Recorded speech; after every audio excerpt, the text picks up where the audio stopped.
Well, although I may have supported the taxation era of Nigeria and also removal of subsidies from major things in Nigeria like fuel, education, and electricity, so many other stuff. The government have said they can no longer subsidize those stuff for Nigerians. I may have supported it, but honestly, I think it's going a little bit too far.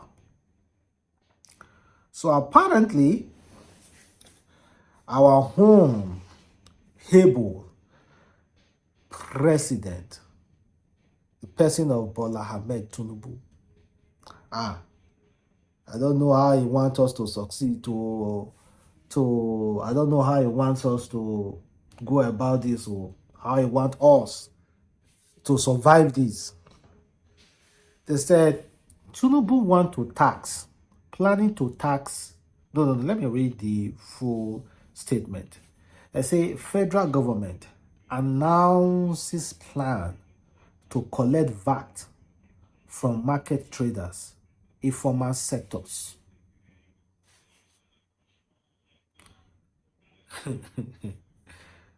Let me read that in a very lame language that most of you will understand. Tinubu government said to start collecting tax, VAT, from market women and men, welders, mechanic, vulcanizers, tailor, hawkers, if that's possible, through VAT Direct Initiative, FIROS. They are planning on doing that. You know, Tinubu said, we are hungry, but we can survive the hunger. At least, now he has removed fuel subsidy. There's so much money to be saved from that. Now he has removed about to remove educational subsidy, because I hear some university polytechnics that they are already increasing their school fees. In fact, EPOMA, they want to protest over the increase of school fees, not by 100%, double. People paying 150 will pay like 400 or something. That's the information I'm hearing. Then the electricity subsidy, I beg, why not leave VAT and tax? We have been able to save some. Make we know where those money will go first. Make we know where those money go enter. I beg. Please, Tinubu, please allow our market women to breathe. Let the poor breathe. Don't suffocate us. Subsidy will be removed. Please, if this news is not coming from you, kindly call the FIRS and tell them, let the poor breathe. Do not suffocate us. Because this thing don't choke us already. You are trying to block the loopholes. I beg. Let us breathe. The one we don't block, block from there. We heard that there would want to be increase in salary of some politicians, some government of all those government officials. Please block that one. Block that one. Make you leave VAT on market women and all those welders and all those things. Please, I beg. Just look at the way they live. Is it easy for them? I beg. Let the poor breathe. Please, please, please, to the moon, please. Please, Ejo. Why am I begging too much now? No matter shock me or Shokuli. We want to tax our own. I beg, no try that rubbish. Go the tax also. You better go find where you will drop your tax. Then let's talk about Dangote. the world's richest African man, Aliko Dangote, just recently revealed he doesn't have a house outside Nigeria, but he has employed people who have houses outside Nigeria. He said, a lot of people, even the young ones, we need to be very careful because one of the biggest issues with us Africans is that we spend our projected income. Once you start doing business and the business start doing well, rather than for you to keep investing into the business, you start spending and thinking that the profit will continue to come. There are ups and downs in business. So you need to be careful, very focused, and stay okay. Fine what you do, what do you do, and how to do those things. Luxurious things, they also take up your time, which will not make you focus on your business. I mean, I don't have any holiday home anywhere. I don't have a house anywhere. But I know people who are working for me, they have a house in London, but I don't. Well, Aliko Dangote, now you know one get house in London because you don't work. At least make you chill. I think it's about time you able to step down as the CEO. Make you go rest. Open focus on your philanthropy way. I beg, allow your workers breathe because they still work hard very well. Now you know what get out of London now, but it's good though for upcomers. He's not talking about himself, but for upcomers like us, we should be extremely careful. Really, really extremely careful.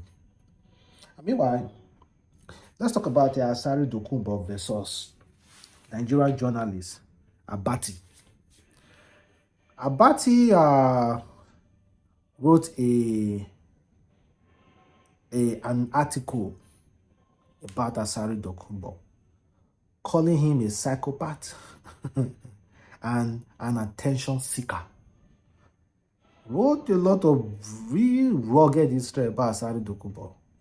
Well, Asari Dokubo wasn't having it, and he decided to speak out. Meanwhile, I'm going to leave you with that video. Have a wonderful day. Stay blessed. Catch you next time. Peace. As a Malabite, is that what they taught you in school? That you will lift lies and propagate it? Is that what they taught you at school? 10 months old live brokers.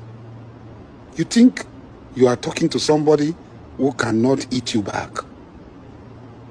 You should have known me now. This is how you raise all manner of hell on the Awolowo issue in Lagos. And you failed woefully. You have written all sorts of jargon with non-gote baking baby, long English that avails nothing. You that was deputy governor, shamelessly deputy governor, and accomplice to a drug addict, deputy governorship candidate to a drug addict, to a drug baron, Buruji, who was wanted.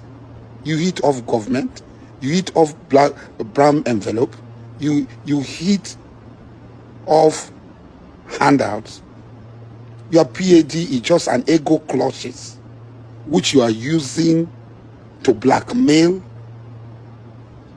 and do GBT, OBT, obtaining by false pretense. It's not somebody like me you can blackmail, Mr. Abati.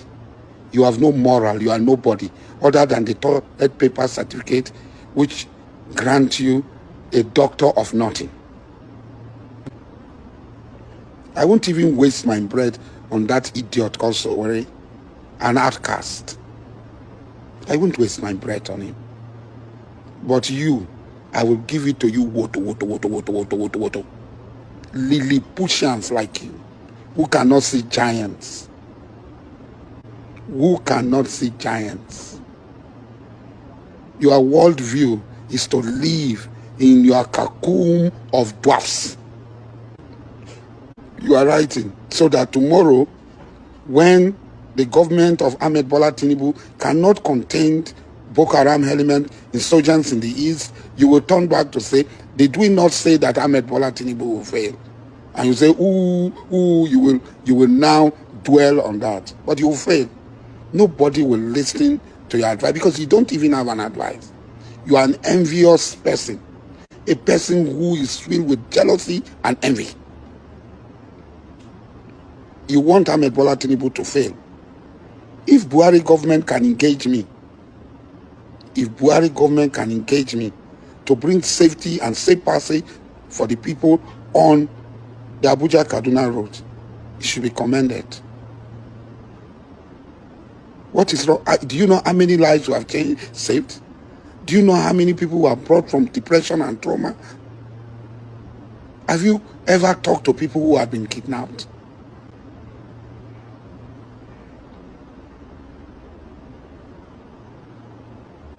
But you have met your Waterloo, because I will not leave you alone. And I asked you not to leave me alone. I will take you to the gutter. Ruben Abati, I, Alhaji Mujahid, Aliko Dokubo Asari, I promise you I will take you to the gutter. And you will never come out of that gutter. Look at who is talking. A thief. Money that you embezzled under Goodluck's government, assigned to your office. You did not do anything good for Goodluck. At the end of the day, he left office. The next thing, you want to be deputy governor with a convicted drug lord. People who are supposed to talk, no, they talk. Now, teens like you, useless parasites like you, are the people who wants to talk.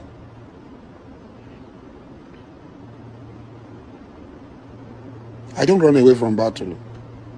You're happy that Igbo cannibals have come up. Igbo land is no longer safe. There's a video trending.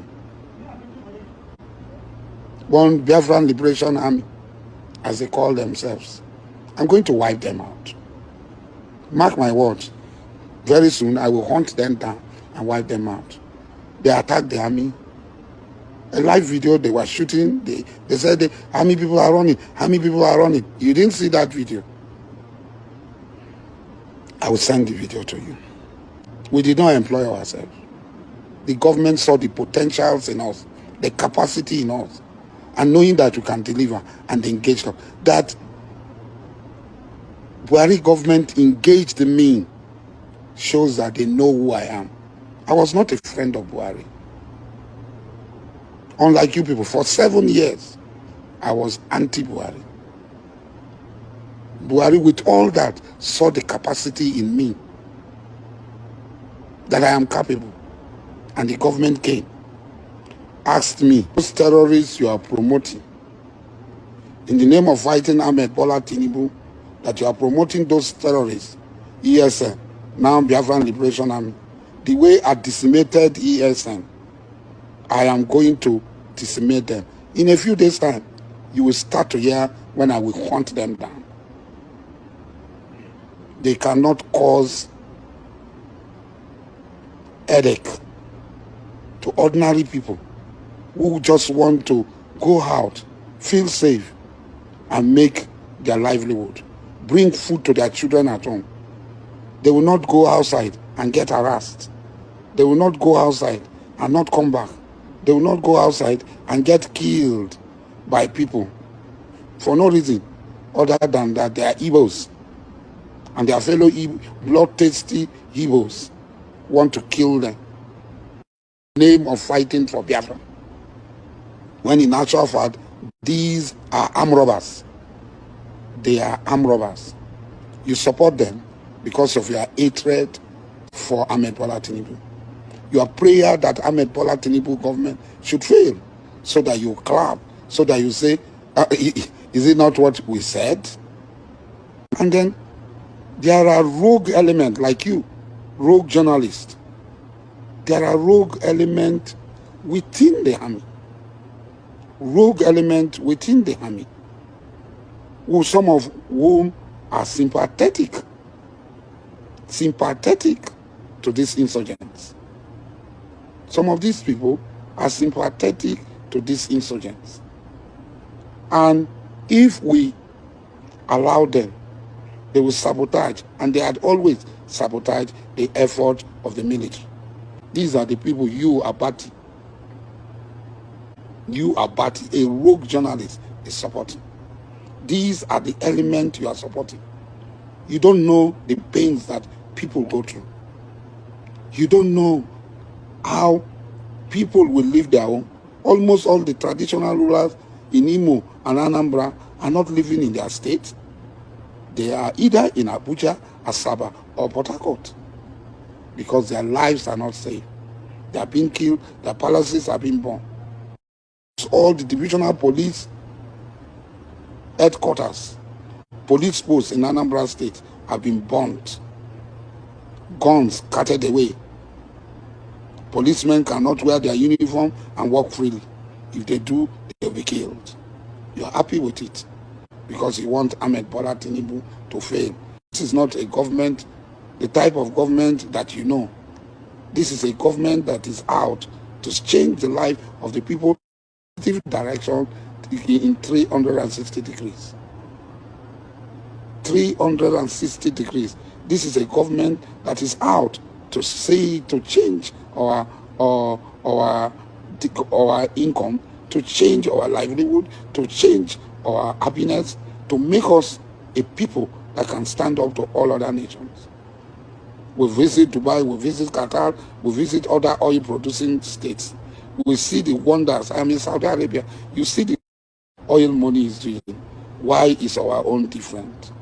Because there are people like you who bring toilet paper certification to work with rogue elements to continue to steal and plunder the resources of states. Continue to steal and plunder the resources of states. And you write all sorts of long English to cover up. This is not the government. We know your tricks. And President Ahmed Bola Tinubu know you people's tricks. You cannot deceive the people. The people will triumph over you people. With the help of God, on the side of Ahmed Bola Tinubu, inshallah, we will succeed and shame all of you. Those who are writing petition, write. You don't have the facts. So when you write a video that was not even directed at Igbos, manipulate the video, distort the video, they could not. If I was referring to the Igbos, I will say, I don't know where these Igbos come from. If it is British, I will still be silent then. I was talking to, you read English. You should know that I was addressing somebody else who is not an Igbo. I will not be saying it's not everybody that is Kalawari. This Kalawari, people own it. I won't be saying that to Igbo. Are Igbos Kalawari people now? But your study of English meant nothing because you are a rogue journalist who want to create mischief and you failed woefully. From Saudi Arabia, me, I don't run. So that write all your petition. It's an open country, it's a democratic country, and I've never been afraid of detention. I have been detained 76 times. And in all that, I come out with my shoulders high because I have not committed any crime. If I'm fighting on behalf of government, what do I use? I use guns to fight. I don't use knife and spiritual powers. Yes, my followers can have some spiritual bezu and so on. I'm a Muslim. I took the kalima la ilaha illallah wa la sharika Allah wa ashhadu anna Muhammadan abduhu wa rasuluh. Allah is my fortress. But Nigeria is a free state. And as a Muslim, you see, that's why I'm in Saudi Arabia. At all time I come here and I get spiritually fortified for rogue elements like you people. So you can go on to threaten. You can go on to say all manner of things, all sort of things. You will surely fail. You can go on to say all manner of things. You will surely fail. Because I know send you.